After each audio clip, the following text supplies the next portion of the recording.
Good morning, Raritan High School. I'm Tyler Benedict, and you're watching Rocket News. And I'm Justin Sclavunas, and here are your announcements. Attention seniors, prom bids are now available. The senior prom is scheduled for Friday, June 13th at branches in West Long Branch. Prom bids will be on sale from May 5th to May 16th, available before or after school in L12. Each bid costs $100, payable by cash or check made out to Raritan High School. All sales are final and no bids can be purchased after Friday, May 16th. Additionally, all school and cafeteria fines must be cleared before buying any bids. If you have any questions or concerns, please feel free to contact Mr. Berg, Mr. Dempsey, or any class representative. Thank you. We look forward to an amazing night. Now let's go to this week's riddle.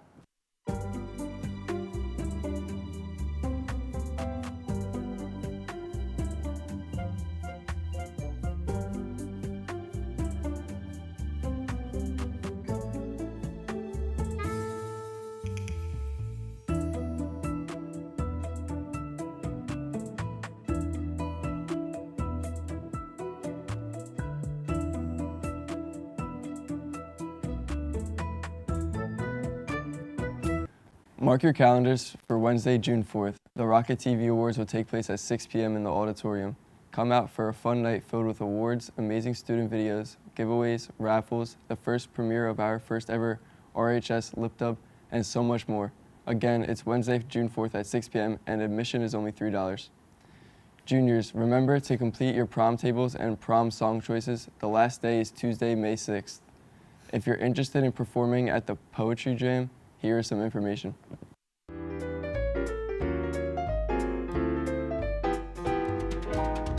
Are you looking for a good way to jazz up your evening? A live event that leaves you feeling that this world is a wonderful place and that we are a supportive community at RHS? Then come be a part of the GSA's Poetry Jam. The Poetry Jam is an annual community event where students, teachers, and staff come together to read their most relatable poetry and sing the songs closest to their hearts. It will be held on May 14th at 6:30 p.m. in the Raritan High School cafeteria. All are welcome to perform and watch. Don't worry about the admission fee. It's free if you perform. How do I perform, you ask? You can find one of the many flyers in the hallway and scan the QR code or reach out to either Miss Scott or Calvin Tully for a link and more details. But that's not all. Performing may also earn you extra credit in your English class. Whatever the case may be, this will still be a very fulfilling night full of connection and fun.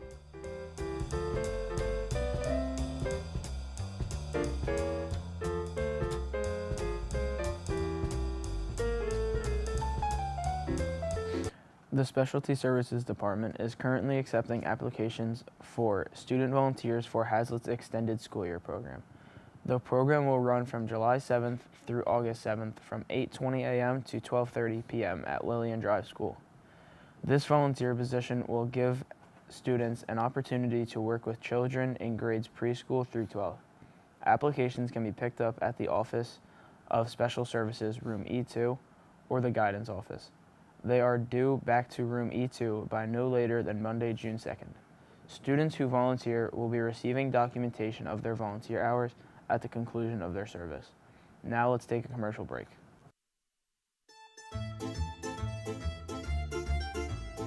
Zoni's is a true brick oven pizza place with an official brick oven that heats to 1,000 degrees that only takes 2 to 3 minutes to bake a pizza. The owner is formerly from the world's famous Grimaldi's Pizzeria under the Brooklyn Bridge. This is a place where you can order all kinds of pizza, including the specialty margarita pizza. The brick oven stove is an absolutely wonderful way to heat up and prepare pizza, keeping it hot and cooking the pizza all the way through.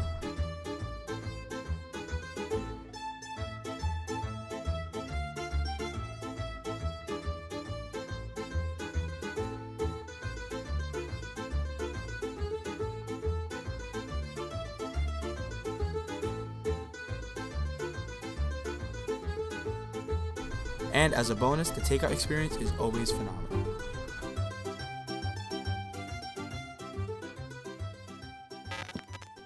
Those of you who are participating in the Lip Dub, whether it's with a sport, club, or class, if you haven't told Miss Herrick which song you are using, you need to let her know by tomorrow, or else you will really stress her out.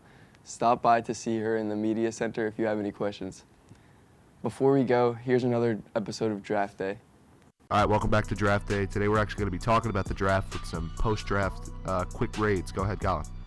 I think the Travis Hunter pick is an A-, even though he's one of the more talented players in the draft. They did give up a lot to get him, just to move up 5 spots. And I think that the Browns won this trade. They got a lot of value for one of the better players in the draft, but they ended up having a very good draft class anyway. And I think it's a good pick for the Jags. They needed another receiver because of the departures of Evan Ingram and Christian Kirk, and their corner room is abysmal. All right, up next we got 9th overall. The Panthers selected Tet McMillan. Go ahead, Colin. I think Tet is probably one of the 2 best receivers in the class. He was top 10 pick, but I think it's a B+ because McMillan was good throughout college. He's got the frame for the NFL, but he kind of beat up against bad teams in his last season at Arizona. He had 60% of his yards and touchdowns in 4 games. But I think he's good. I think his long wingspan is going to fit Bryce Young perfectly, and I think he was probably the right pick if they were going to go offensive. All right, next up at 25th overall, the Giants trade up to select Jackson Dart. Go ahead, Colin. I think that the Jackson Dart pick was actually probably the best quarterback pick because I don't like Shore. I think Jackson Dart is better and he's more efficient. And with time to sit behind somebody, I think that he has one of the highest ceilings in this class of any of the quarterbacks. He's accurate. He throws the deep ball really well, and he's pretty mobile for being almost 6'4". And he produced in college, which is not an easy thing to do in the SEC. He was a 3-year starter at Ole Miss, had almost, I think, close to 4,000 yards this year, and he doesn't turn the ball over that much compared to Shedeur Sanders. I think they gave up just enough to make this a good pick. All right, next up at 22 overall, the Chargers select Amarian Hampton, running back at UNC. Go ahead, Colin. I think Amarian Hampton is the 2nd best running back in the class, and he produces really well in college too. He had 3,000 yards in his last 2 seasons at North Carolina.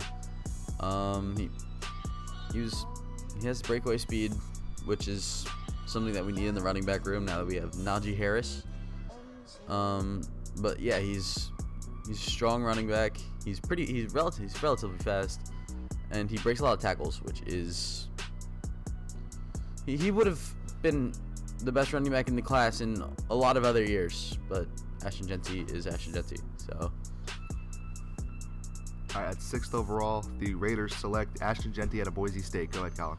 I don't think you could hate the Jeanty pick ever because the Raiders didn't have a 500-yard rusher. Zamir White was severely disappointing this year, and their offense, Brock Bowers had to have 115 catches or however many he had for that offense to do literally anything, and they still didn't. But now they have a quarterback who's solid enough to make a playoff push, but the Raiders roster kind of sucks. Then Jeanty, now one of the highest paid running backs in the league now for a reason, because he just rushed for almost 2,700 yards. He almost beat Barry Sanders' record. But the only knock that you could have on him is that he played in the Mountain West, but he still played good against Oregon. Yeah, he had a crazy game against Oregon. And people are going to argue about that Penn State game, but Penn State had 8 people in the box at all times. Because who can name another player on the Boise State offense? I definitely can't. And Jeanty was literally the only thing that Penn State had to shut down to win that game. So I think Jeanty was a good pick, and I'm going to give it an A. That's all, folks. I'm Tyler Benedict, and that was Rocket News. Thank you for watching. I'm Justin Sklevunas, and have a modest Monday.